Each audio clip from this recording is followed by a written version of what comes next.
Support for WYES is made possible by Mary Lou Kristovich in memory of her husband, William Kristovich.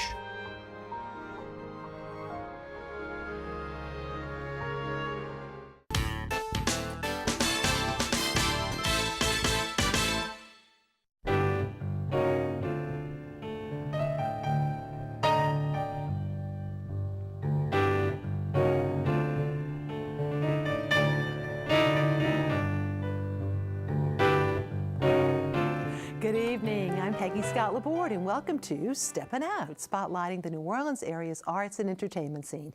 Seated at our table tonight, Chef Richard Hughes, proprietor of the Pelican Club restaurant. Great to see you. Nice to be Welcome here, to thank you. Our station here. And Poppy Tooker, host of the radio program Louisiana Eats, airing twice weekly on WWNO Radio. Hello, Hi, dear. Peggy. And we're so glad she's back, singer Anaïs St. John, who is doing her own Tina Turner tribute next Friday at the Joy. Welcome. Thank you. And she's going to be singing for us a little later. We're so fortunate. And Steppin Out theater critic Alan Mason, who is also editor of the Crescent City Jewish News. And later on, we're going to have a scene from the locally written drama Code Noir, and actually visit with the director, Tomi Myrick. So lots of stuff tonight. But first up, Miss Poppy. And lots of food news. Coming up this Thursday night, the Holly Grove Market and Eat Fit NOLA are combining together to do a farm-to-table chef dinner. This is Thursday, January 18th at 6:30 at Holly Grove. It's a 5-course Eat Fit farm-to-table dinner prepared by 5 chefs. And it's just $75, and that includes an Eat Fit cocktail, the 5-course meal, and a sample Holly Grove box home delivery. You get a take-home gift. 100% of the proceeds will go to benefit both Holly Grove Market and Farms and Eat Fit NOLA.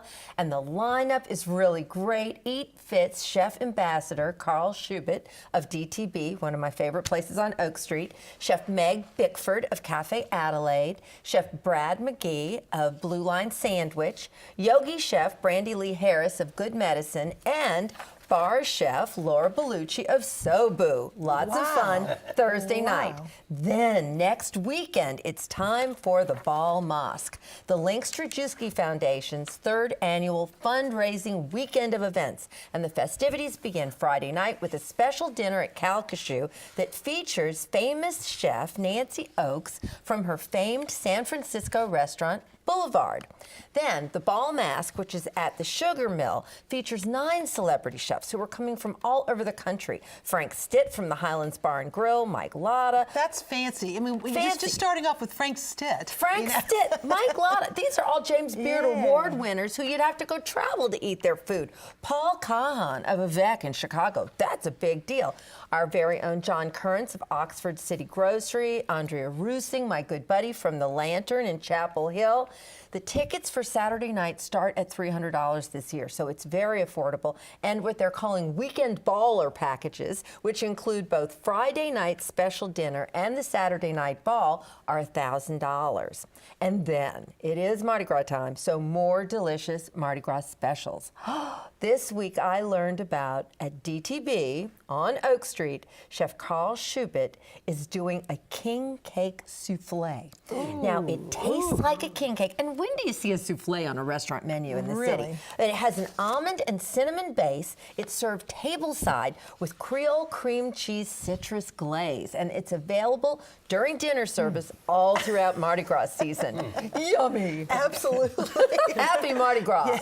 And we are so delighted to have Chef Richard Hughes of the Pelican Club since 1989 already? 1990. 1990. Wow. Okay, congratulations. 27 years. Right there is amazing for restaurants, you know, and of course in this beautiful 19th century townhouse at Bienville and Exchange Place. What's so interesting about the place, and we're about to talk about the food too, it's gorgeous, but it still feels contemporary. I mean, yeah, you my have this mix of art. wife was an architect in New York, and she designed it, and she brought a lot of things from New York and tried to incorporate it with historic aspects of the the building. Well, Chef, you were so kind. You brought something for us, something special for us to sip on. What do we have here today? This is a Chateauneuf de Pape from Jean-Luc Colombo from the Southern Rhone, and we're going to be serving that at our WYES dinner on the 17th. Now, we have to say, we're going to mention that, but it's been long sold out. So thank you for your support. But let's just talk about sort of the restaurant in general and some of your favorite dishes. Probably our most well-known is our whole flounder with a citrus chili sauce, and very popular. We have a seafood martini. We have a trio of duck. We have a pretty broad base menu. That seafood martini, I think I've had that every time I've been. And it's on the dinner, so. Yeah. Absolutely. Also, contemporary Creole. Tell us about that theme, if you will. Well, we try to incorporate the old with the new, and there's always something, especially in the city right now, happening. It's pretty exciting time, so for us to absolutely keep now up you're with looking all at that. some special possible themed menus relating to the tricentennial. We're working on that. It's been a lot of digging, and we are hopefully going to roll that out in a couple of weeks. I didn't realize that you had learned under many masters, including Chef Cara Giorgio, Chef Chris from La That was Provence. my first job in the restaurant industry. Wow. Did you go to school first, or you just kind No, of learned on I the got job a lot training? of background at home, and it was kind of my hobby. And of course, everybody says, go open a restaurant, which I ended up doing. But then you were away for a few years because you'd been at other restaurants too here, and Memphis, the famous Memphis restaurant in New York. Yeah, they recruited me to go up there, and I was there almost 10 years in New York, and we had 3 restaurants. But you're glad to be back here. Glad to be back. We decided to come home and open our own restaurant, and we did that in 1990. So here you are, almost 30 years. Have you seen any trends in terms of when you're an active chef working and living in New Orleans? Or what are you seeing in terms of Creole or infiltration of Cajun or some? Well, you know what, New Orleans back then it was basically fancy Creole food, and with being in the melting pot, it is, and even more so in the last few years, especially after Katrina. Now it's amazingly so, and there's so many different influences. And we all enjoy Vietnamese. That is especially. amazing. That too. Do you find yourself? Do you try different things? We have a couple of Vietnamese-inspired dishes. If you had one dish that you think is the signature dish of the Pelican Club, that people would chase you down and shoot That's you a if really you didn't hard keep it on the question. menu. We do a clay pot shrimp, and it's a Vietnamese-based dish served in a real clay pot, and that's pretty unique to us. Yeah. Well, we're so delighted you're here. And once again, your website for more details about the restaurant.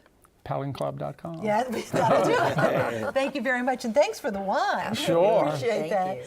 And New Orleans Magazine's quiz queen, Julia Street, has a question for us. Last time, Kurt Scott, hello, Kurt Scott, gave us the name of a Navy admiral who captured New Orleans during the Civil War, and the quote credited to him during the Battle of Mobile Bay, and that was David Farragut. And he said, "Damn the torpedoes, full speed ahead." Now, tonight's question. In its 300 years, New Orleans has had 2 sets of mayors who were father and son. Who were they? Email your answers to steppinout@wyes.org. Our prizes: a copy of the book Mardi Gras Parade of Posters by Andrea Mistretta, who will be having a book signing next Wednesday at the Bourbon Orleans Hotel as part of Margarita Bergen's Roundtable Luncheon, and also at the Barnes & Noble in Metairie next Saturday.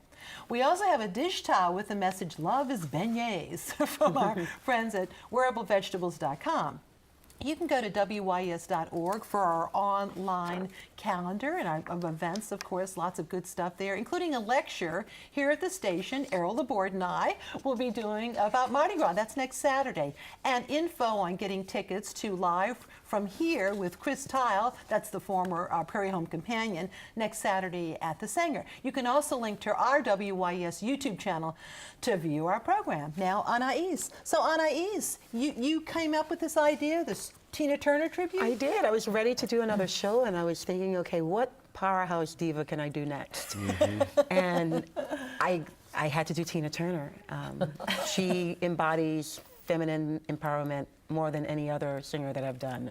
And I know you did Donna Summer. I did Donna quite a few Summer, times. Eartha Kitt, and Kitt. actually Tina Turner's probably the furthest performer away from what I do, so it was a little intimidating, a little scary, but why not? Why not delve into something that is a little bit out of your comfort zone? And I've been having a ball preparing for it. Now, when you do that, do you look at videos of her? I do, and I'm really sorry that I've never had the opportunity to see her live, but I've been speaking with people who have. So in doing so, I've read her autobiography, I, Tina, watched many, many, many videos. I've done my research on her life, so I'll be able to sing songs and tell a story chronologically about Tina Turner. Now, you're a very busy lady. You have a day job. I do have a day job. I'm the music teacher at Trinity Episcopal School. In For how fact, I long taught his son. Very well. I've been there. This is my 12th year. And shout out to all my students out there who are watching the show. Oh, and I know you have a lovely daughter. I do. Is she interested in music too? She told me she wants to be an actress. So I just found that out. So we're going to see what happens with that.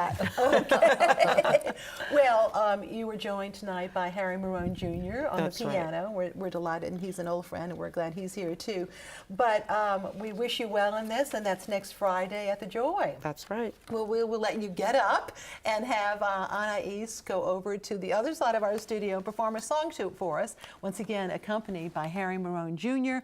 and on the piano with the Tina Turner, of course, one of the signature songs, Simply the Best.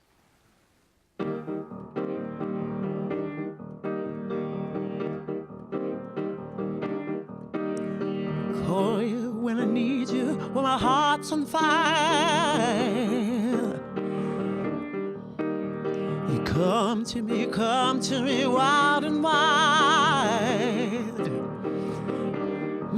You come to me, give me everything I need.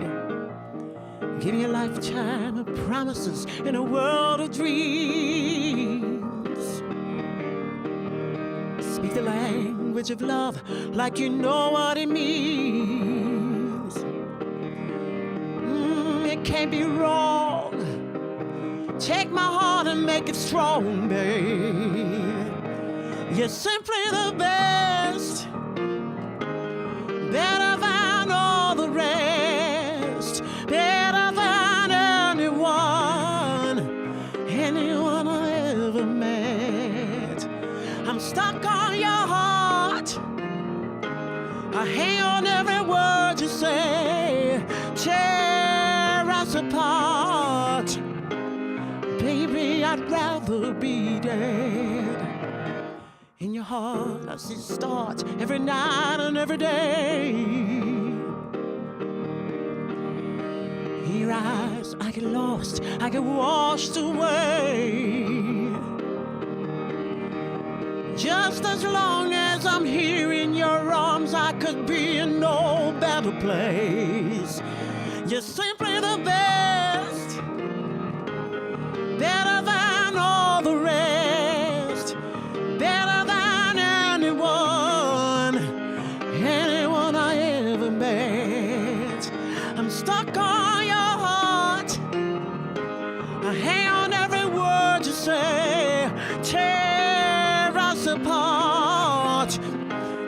Baby, I'd rather be dead. You're simply the best, better than all the rest, better than anyone I ever met. I'm stuck on your heart. I hang on every word you say. Tear us apart.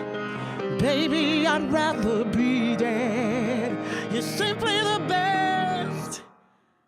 Hey, don't miss Anais performing at the Joy Theater. That's for Simply the Best, the Tina Turner story, next Friday night at the Joy Theater. And now it's time for our Artist Spotlight. Tonight we are featuring two costumes from the Mardi Gras walking crew, Dame de Pelage. Here's Leah Chase by Dame Dom Jessica Watts, and here's Pirates Alley by Dom or Dame Judy Laxner. These, as well as many other costumes from the crew, will be featured in a new exhibit at the Mardi Gras Museum, that's Karl Marx Place of Costumes and Culture, called Goddesses in Bodices. I love it. There's a reception tomorrow night, and the exhibit will run through March the 15th. Now, before we go to Alan, we wanted to pay homage to the city's tricentennial by sharing news about a special play. Earlier in the day, I had a chance to visit with director Tomi Myrick, who brought her cast to perform a scene for us. I'm here with Tomi Myrick, and she is the director of Code Noir. And as history buffs, especially New Orleans history buffs, should remember that, of course, was such an integral part of our early history, bad and good, okay, but it actually regulated the way slaves were treated and actually helped prevent probably a lot of the horrors, even though there still were horrors in slavery as well. This is true. Le Code Noir was put in place here in Louisiana because of an edict that was written in 1695, and it is a very important edict that governed the way the slaves were treated and the free people of color. You know, Louisiana had the largest free people of color population in the Northern Hemisphere, and so that was a very important edict. Absolutely. So what you all have done is you've put this into the form of a play, and sort of the goal is to do like an outdoor history play. I know you've done it in the past throughout the year, but we're celebrating our tricentennial. Yes. And we have a scene tonight, and tell us a little bit about what we're going to see. Well, the scene that you're about to see is actually the beginning of the show. And the show itself is, the story's told by a griot, and she is taking us through the next 40 years. And a griot being a wise person, being a wise person, a storyteller, a narrator. She takes us through 40 years of Louisiana history, told by following the life of one enslaved African girl. One thing that I think that a lot of Orleanians aren't aware of is that New Orleans was one of the largest slave trade cities in America. It's shocking. Most of us don't know this, right? They don't know that, and it's not one of the things that New Orleans is and should be proud of. Of course. But at the same time, it is a very important part of the history. And most importantly, people need to know that had it not been for the Louisiana Purchase, America would not be what it is today. Absolutely. No, I know in the next few months you'll be doing some previews. And how can we find out about those previews? Well, they can always go to our website, which is www.voicesinthedarkrepertory.com. They can go to find us on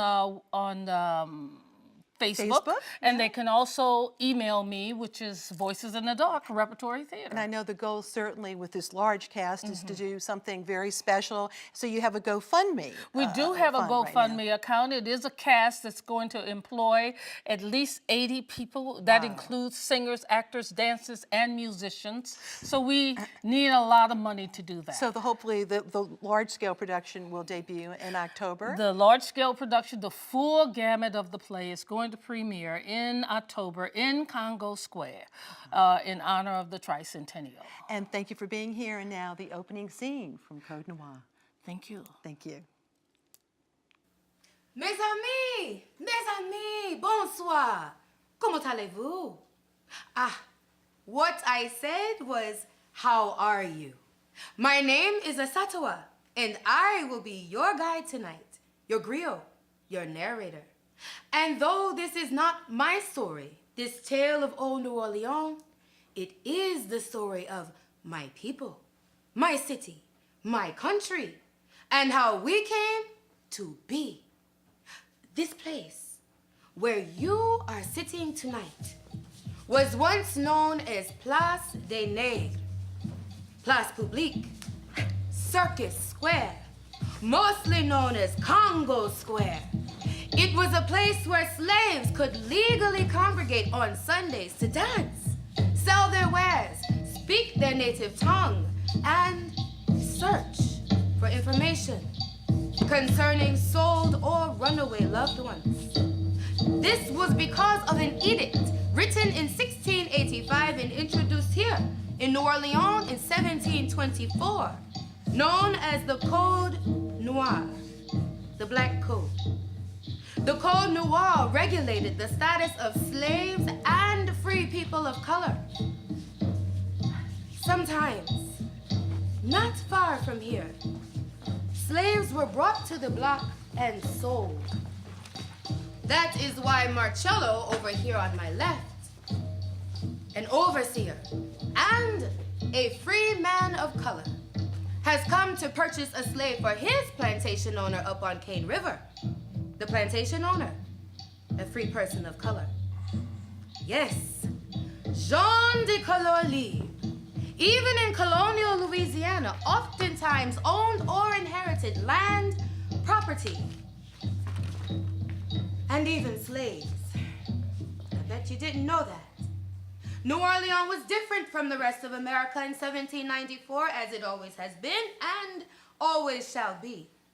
First, there were the Native Americans, then the French, who passed it on to the Spanish, and this really can be quite complicated.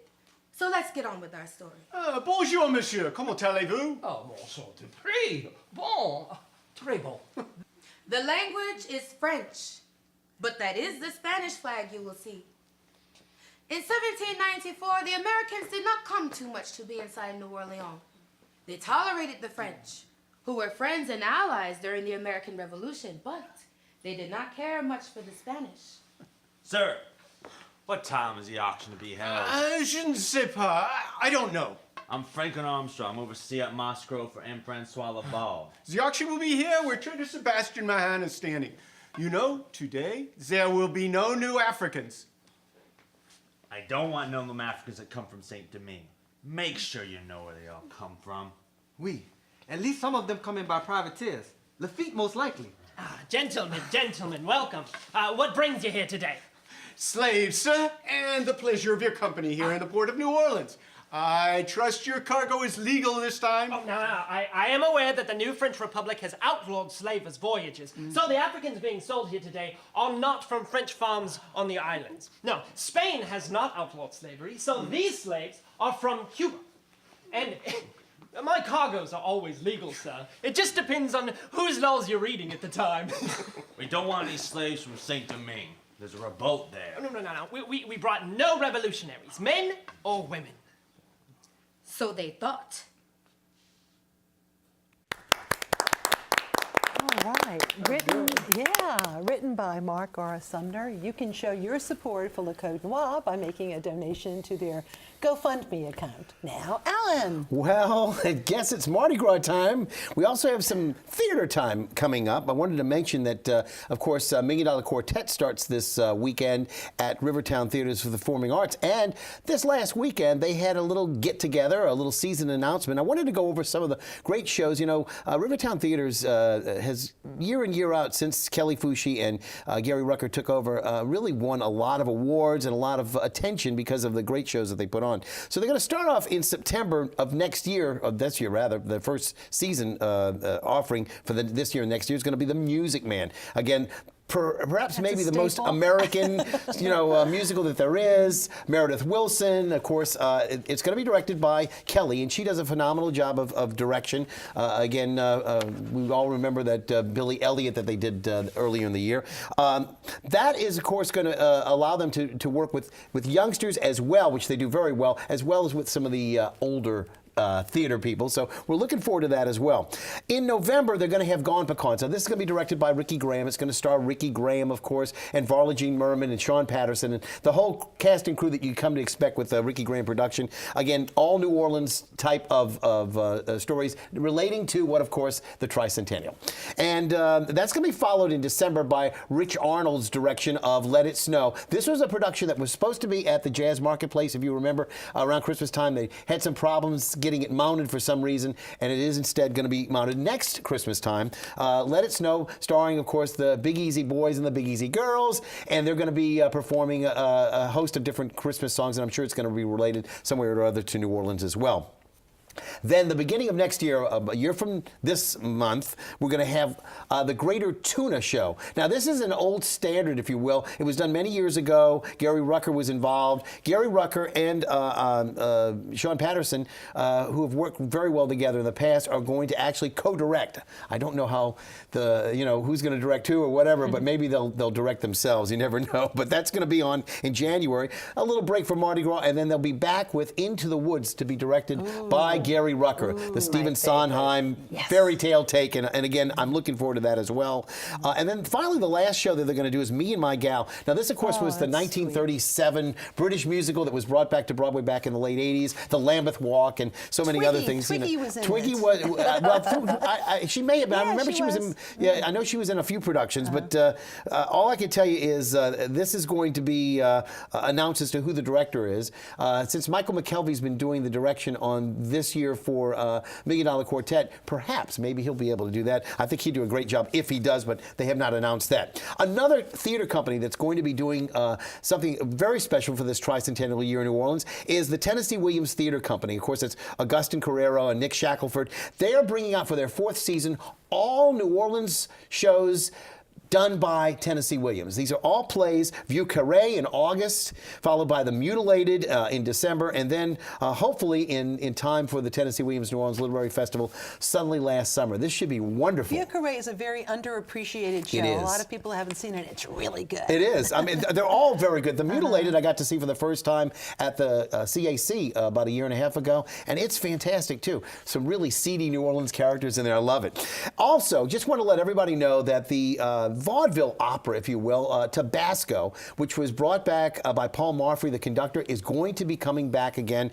January 25th, 26th, 27th, and 28th at various times, 8 o'clock and 2:30. You have to check the times out. But this is essentially a comic bouffa opera, if you will, about a pasha living in the Middle East who has a bland taste for his food. He needs it spiced up. And what do you think they're going to have as their magic elixir but Tabasco? Did you want to mention Black and Blue real quick? I did. Black and Blue, which won 3 Tony Awards on Broadway when it first appeared, is going to be here. I believe they're going to have it at Dillard. And we want to, they are really doing some good work at Dillard, too. We don't get a chance to see a lot of the work that they do, but you'll love it. This is the old U.B. Blake, Fats Waller, and all kinds of other great music that I Can't Give You Anything But Love, and Am I Blue, and things of that sort. So really good music, and I think that they're going to do a great job over there as well. Okay, great. Thank you. Just we're about to say goodnight, but looking ahead, I have one thing I wanted to mention that we've had him on the show before. New Orleans' own late-night live talk show Spotlight New Orleans with John Calhoun will take place once again. It's monthly, Wednesday night, with a special Mardi Gras-themed episode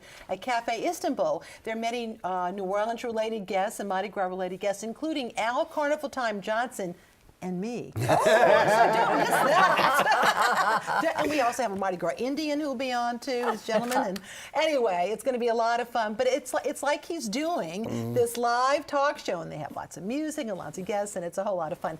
Thank you all so much for being with us, and thank you very much for watching. Good night, and here's a toast to Richard. Thank you.